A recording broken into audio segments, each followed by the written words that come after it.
இந்த பொண்ணு மனித உடலை பாதிக்கிற டிசீஸ் இருக்கிற இந்த ஆத்துல இறங்குறா. ஏன்னா ஒரு மேஜிக் அகாடமில ஜாயின் பண்ணுனா ஃபர்ஸ்ட் இந்த ரிவரை வந்து கிராஸ் பண்ணணும். அப்படி இந்த ரிவரை கிராஸ் பண்ண போன ஒருத்தனுக்கு அந்த டிசீஸ் எல்லாம் அவனோட காலே இழந்துருவான். இந்த ஆத்தை யாரும் கிராஸ் பண்ணலன்னா அந்த அகாடமில இருந்து எலிமினேட் ஆயிடுவாங்க. இவனுக்கு நடந்ததை பார்த்த சில பேர் அந்த அகாடமில ஜாயின் பண்ணாம அங்கிருந்து கிளம்பிடுறாங்க. ஆனா ஒருத்த மட்டும் நான் ஜாயின் பண்ணே ஆகணும்னு சொல்லிட்டு அந்த ரிவரை கிராஸ் பண்ணி போயிடுறான். அவனுக்கு ஒண்ணுமே ஆக மாட்டேங்குது. இதை பார்த்த இந்த பொண்ணு தைரியத்தை வளர்த்துக்கிட்டு கிராஸ் பண்ண ரெடி ஆயிடுறா. அந்த அகாடமி நடத்துற டீச்சரும் ரிவரை கிராஸ் பண்ணி வந்த ரெண்டு பேருமே பாராட்டுறாங்க. இதை பார்த்த இந்த பொண்ணு அந்த ரிவர்ல இறங்கிடுறா. இந்த பொண்ணை பார்த்தா மீதி இருக்கிற எல்லா பொண்ணுங்களுமே ரிவர்ல இறங்க ரெடி ஆயிடுறாங்க. அந்த ரிவர்ல இறங்கி வந்த பிறகுதான் இவங்களுக்கு எல்லாம் ஒண்ணு புரியுது. ஒண்ணுமே ஆகல. ஆக்சுவலா இன்ட்ரெஸ்டா இருக்கிறவங்களுக்கு ஒண்ணுமே ஆகாது. இன்ட்ரெஸ்ட் இல்லாம சும்மா வரவங்களுக்கு மட்டும்தான் அந்த மாதிரி இன்ஜுரி ஆகும். இந்த டீச்சரும் எல்லாரும் இந்த அகாடமியோட ஃபர்ஸ்ட் டெஸ்ட்ல பாஸ் ஆயிட்டீங்க, அடுத்த டெஸ்ட்டுக்கு போலாம்னு சொல்லிட்டு கூட்டிட்டு போறாரு. அங்க போய் பார்த்தா எல்லா ஸ்டூடெண்ட்டுக்கும் ஒரே ஆச்சரியம். அங்க ஒரு 2 மலை இருக்கு. இடையில ஒண்ணுமே இல்ல. 3 சங்கிலி மட்டும்தான் இருக்கு. அதை பயன்படுத்தி தான் அந்த மலைக்கு போகணும். இதுல ஒருத்த மட்டும் ஃபர்ஸ்ட் அந்த ரிவரை கிராஸ் பண்ணா அவன் நான் போறேன்னு சொல்லிட்டு அந்த சங்கிலி மேல நடக்க ஆரம்பிச்சான். கொஞ்சம் தூரம் போனவனா லைட்டா தடுமாடிடுறான். கீழே விழும்போது திடீர்னு அவனுக்கு கொஞ்சம் சூப்பர் பவர் இருக்குது. அந்த சைடு போயிடுறான். இதெல்லாம் பார்த்த சில பேருக்கு மட்டும் கொஞ்சம் பயமா இருக்கு. எப்படிடா இதை கிராஸ் பண்ண போறேன்னு சொல்லிட்டு ஃபீல் பண்றாங்க. அதுல ஒரு பொண்ணு மட்டும் நான் ஃபர்ஸ்ட் போறேன்னு சொல்லிட்டு போறா. அவளுக்கு கொஞ்சம் சூப்பர் பவர் இருக்கு போல. ஈஸியா கிராஸ் பண்ணிடுறா. இருந்த ஸ்டூடெண்ட்ல 2 பசங்க மட்டும் நாங்க கிராஸ் பண்றோம்னு சொல்லிட்டு அந்த செயின் மேல நடந்து போயிட்டு இருக்காங்க.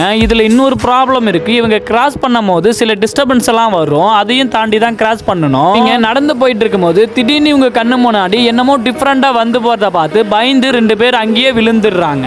பின்னாடியே 2 பேர் வந்துட்டு இருப்பாங்க. இவங்க விழுந்ததை பார்த்த ஒருத்தன் மறுபடியும் வந்த வழியே போயிடுறான். ஆனா ஒரு பொண்ணு மட்டும் நடுசங்கிலியிலே மாட்டிக்கிறா. அந்த சங்கிலியும் கட் ஆயிடுது. இவளுக்கும் பயத்துல என்ன பண்றதுன்னு புரியாம சரி 2 சங்கிலியில எப்படியாவது கிராஸ் பண்ணி போயிடலான்னு பார்த்தா அதுல இன்னொன்னு கட் ஆயிடுது. ஒரு சங்கிலி மட்டும் இருக்கு. அதுவும் கட் ஆகி கீழே தொங்கிடுறா. இதை பார்த்த இந்த பொண்ணோட ஃப்ரெண்ட் எல்லாம் கத்துறாங்க. இருந்தாலும் இந்த டீச்சர் எதுவுமே பண்ண மாட்டாரு. ஏன்னா இந்த டெஸ்ட்ல எல்லாம் பாஸ் பண்றது மட்டும் தான் இவருக்கு தேவை. அதனால கம்முனே இருக்காரு. இந்த பொண்ணு கீழே விழுந்துடுறா. அவ்வளவுதான், இந்த பொண்ணு எலிமினேட் ஆயிட்டா அப்படின்னு சொல்லிட்டு எல்லாரும் அங்கிருந்து கிளம்பலான்னு போது மறுபடியும் ஒரு செயினை பிடிச்சி மேல வந்து பாஸ் பண்ணிடுறா.